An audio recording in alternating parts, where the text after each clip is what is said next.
Good afternoon everyone, welcome to our small footprint. My name is Nyssa, and if you're new here, we are a family of 8 who live off-grid in Australia. It is Sunday, it is New Year's Day, and on Sundays I generally come and do a bit of a chat video, an update. Being Christmas, New Year's, it's not a huge amount of updates to give you, but I thought I'd do a chat anyway because I didn't have anything else set up to upload today. So, and one of the things with YouTube too, for anyone who doesn't do it, but anyone who does would realize that if you get out of the habit of posting videos, then it's really hard to get back into that habit. It's a lot of work required and time required to not only film them, because filming's fine because I film everything I do in the kitchen, so I have all this raw footage on my computer of cooking that I need to work with.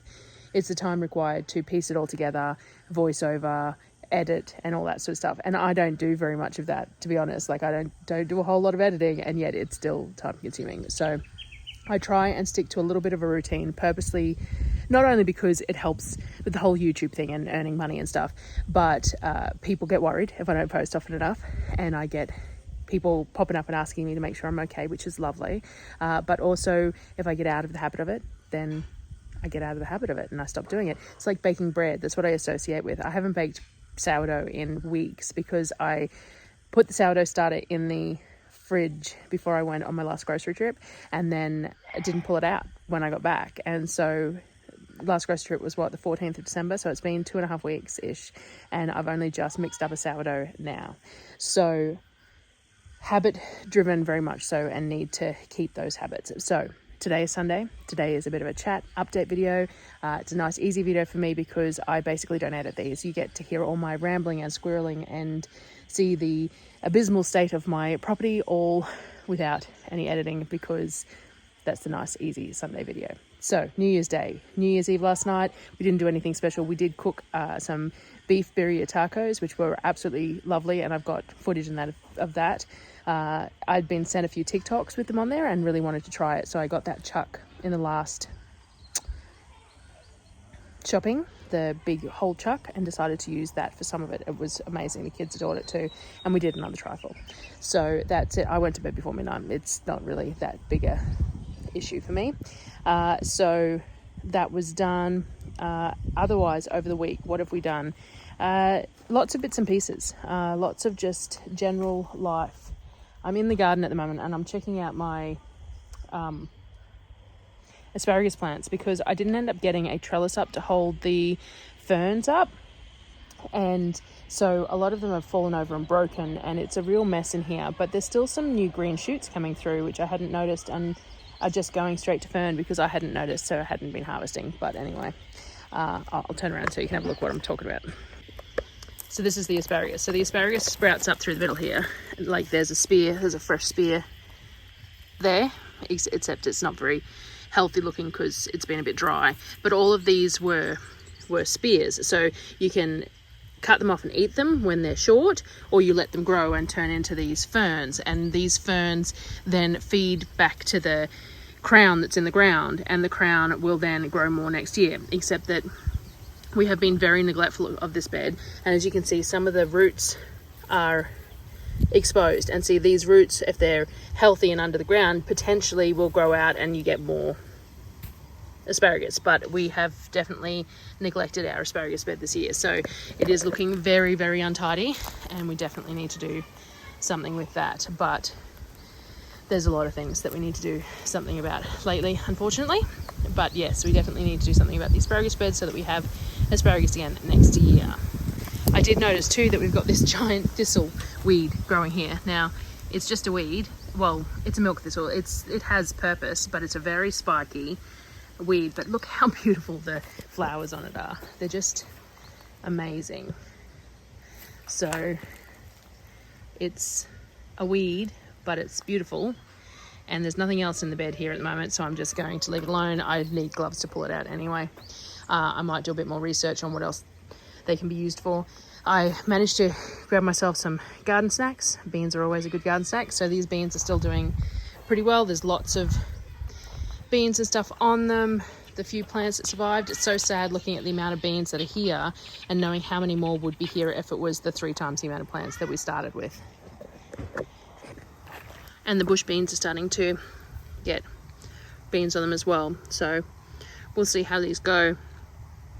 The bush beans obviously got a bit damaged, and so there's not as much foliage as you'd expect. They're very small and compact because a lot of the growth points were consumed by the slaters and the grasshoppers and things like that. So they're putting out a lot of flowers in a really condensed way rather than bushing out as big as they could be. So we'll see what we get out of them. Anything we do get is a bonus. Other than that, everything else is much the same as it was. Let me see if I can bring this into focus. I don't know if you can see, but there is like heaps of you see the little black bugs, beetles, that's all the ladybug larvae. So there has been dozens and dozens of them that have hatched along the plant, so that's really good. And the plant is growing some, like this might actually get to flower, this one. So let me turn that focus off. It's playing up. There we go. So this one might actually, now my camera just doesn't want to, the phone just doesn't want to respond, but we've actually got some yellow flowers and stuff coming out where things have recovered. So we will see what happens with this plant, whether it recovers or not. But regardless, it was a good nursery for the lady beetles, and that was, you know, a good purpose for it anyway, even if we don't get much else out of it. So, but there's plenty of bugs. I just can't get anything to focus properly. I'd need to bring my actual camera out and manually focus, but I just brought my phone out because it was nice and easy to do this video with that. My rose bush died off quite a bit with a dry spell, but it has come back with some new growth and some very lovely roses, which is nice. I need to get this in the ground so it's got some more room to grow. Pots really aren't suitable for me here because I just can't, they just don't hold enough water in our weather, and I don't water it often enough.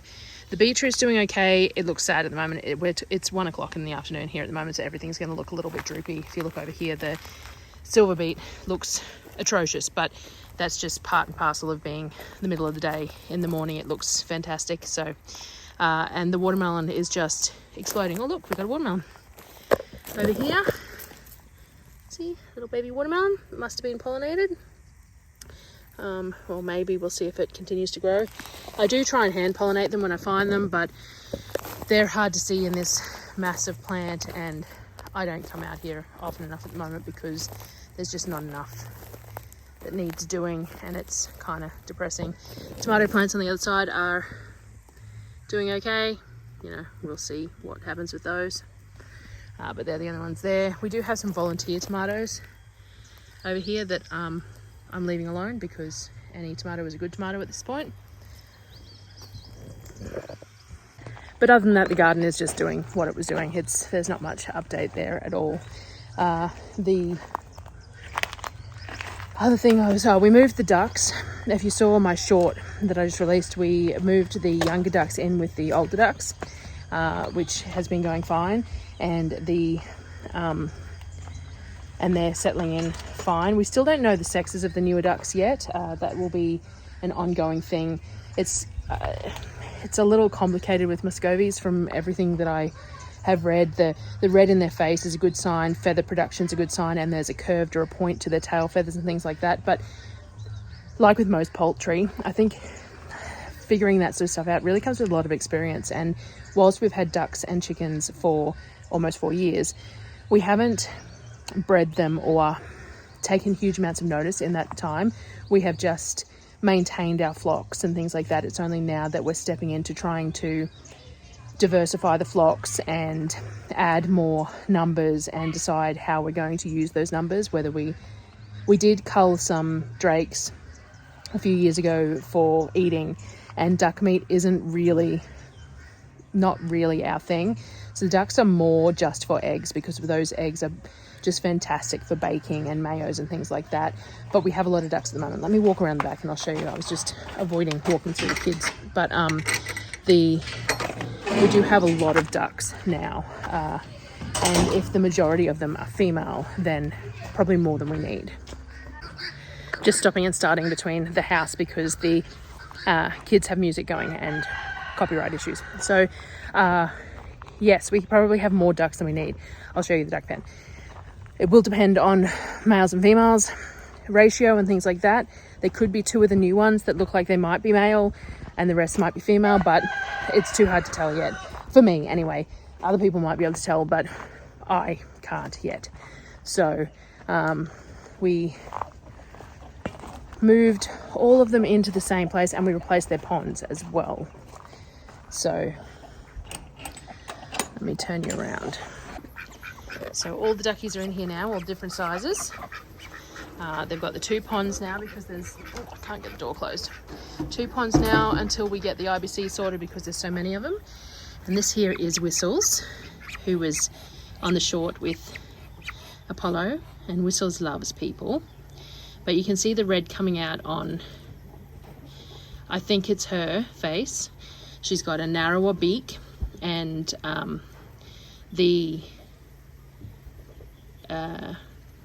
she got feathers fairly early, so I think she's female, but we will see. If anyone knows any better, then feel free to let me know, but my assumption is that Whistles is female.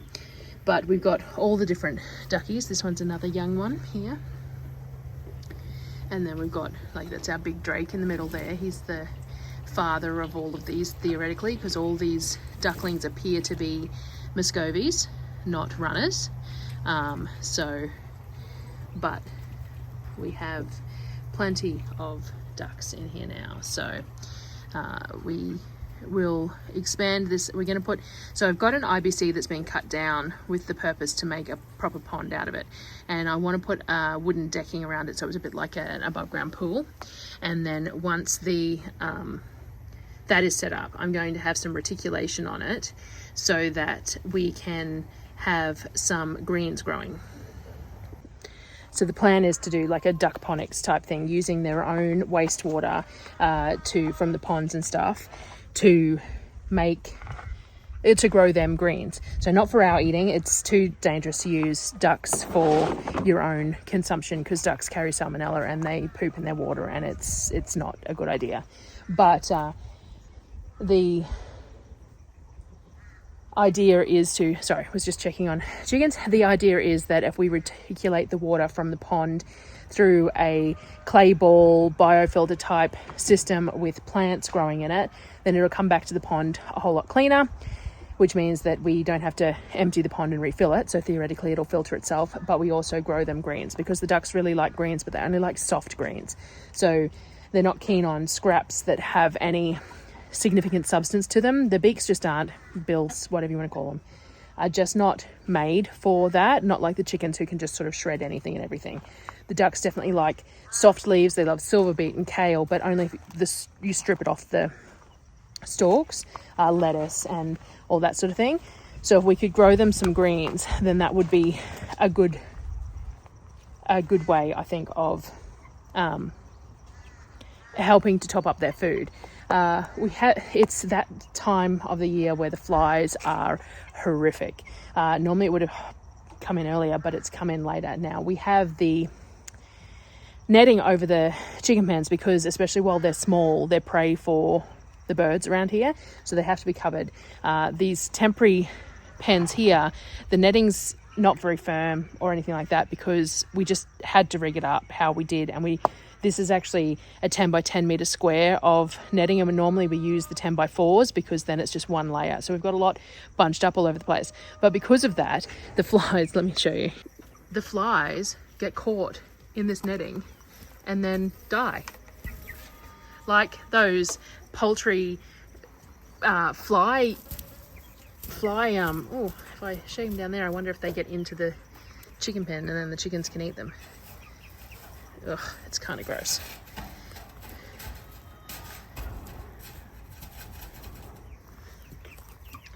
Did they fall in there? You checking it out? Yeah, they might have. So yeah, the flies are just horrific at the moment. They're so bad in the kitchen. We have fans on while I'm cooking, but it's still pretty gross, and they're filling up the front of this netting as well. So see, we've still got netting loose here because this pen's going to go out to the limit of that, which is the 10 meters. before we start bringing it back into the U shape that comes down this way. So we've got the tractor out here with the baby chickens in it still. They are not quite ready to go into a full-size pen yet.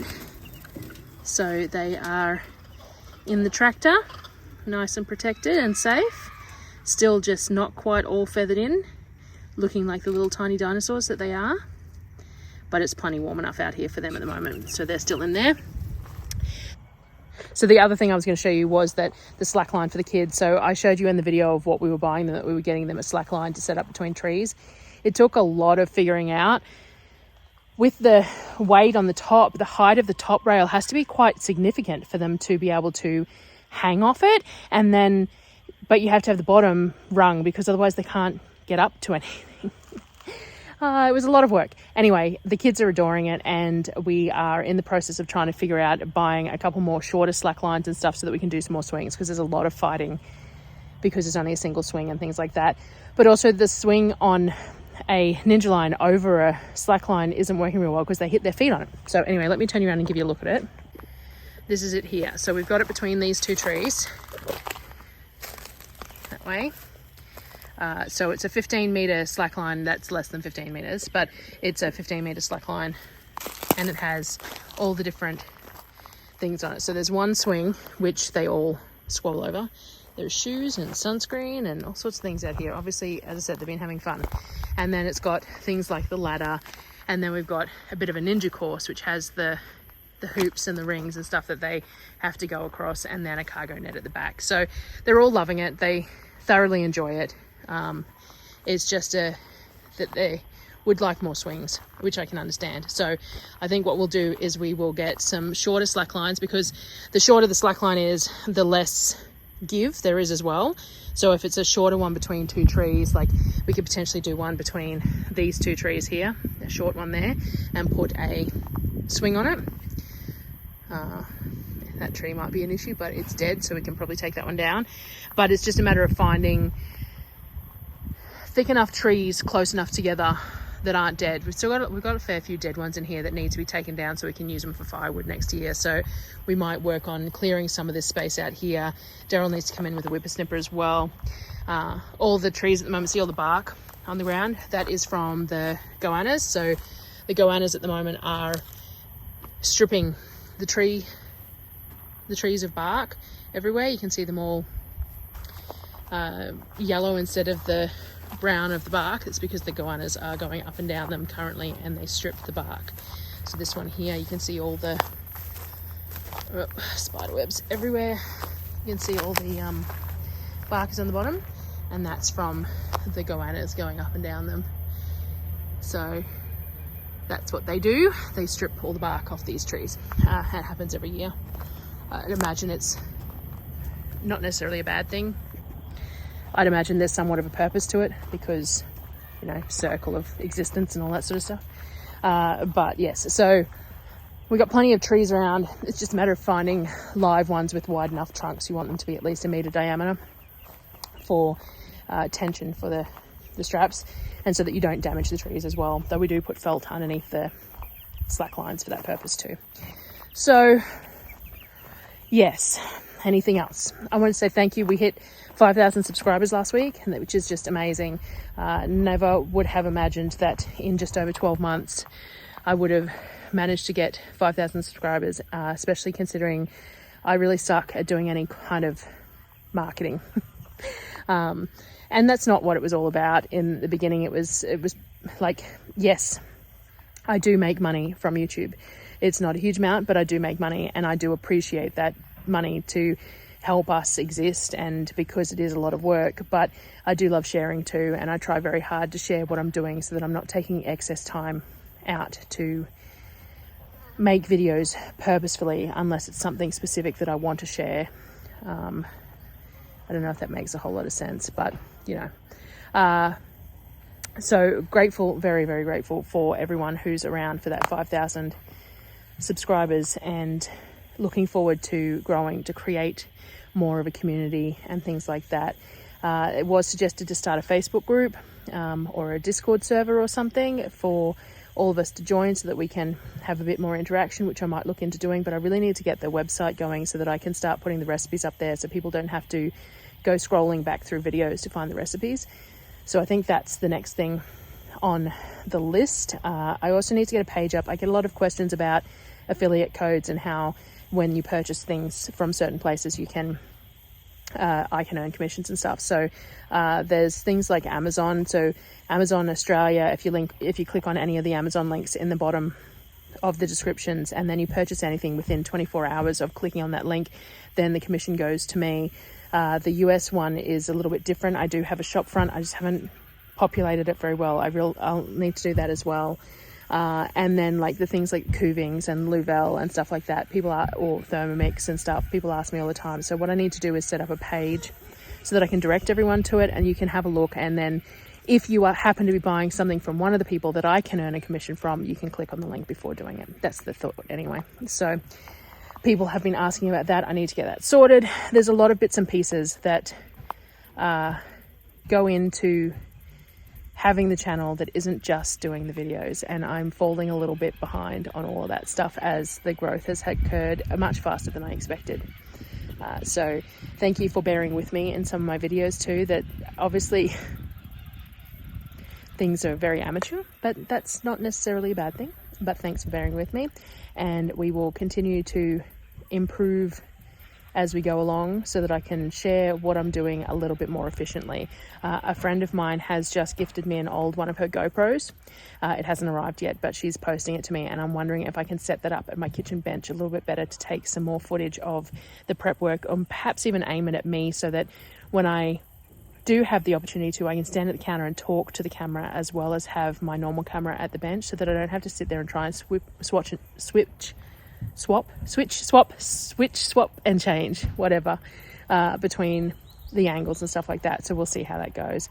We're still working on redoing the bathroom. We're still working on getting the new pantry built. We're still working on getting that guest quarters built. It's all just, sometimes there's so much to be done that it's just massively overwhelming and we don't get anything done at all.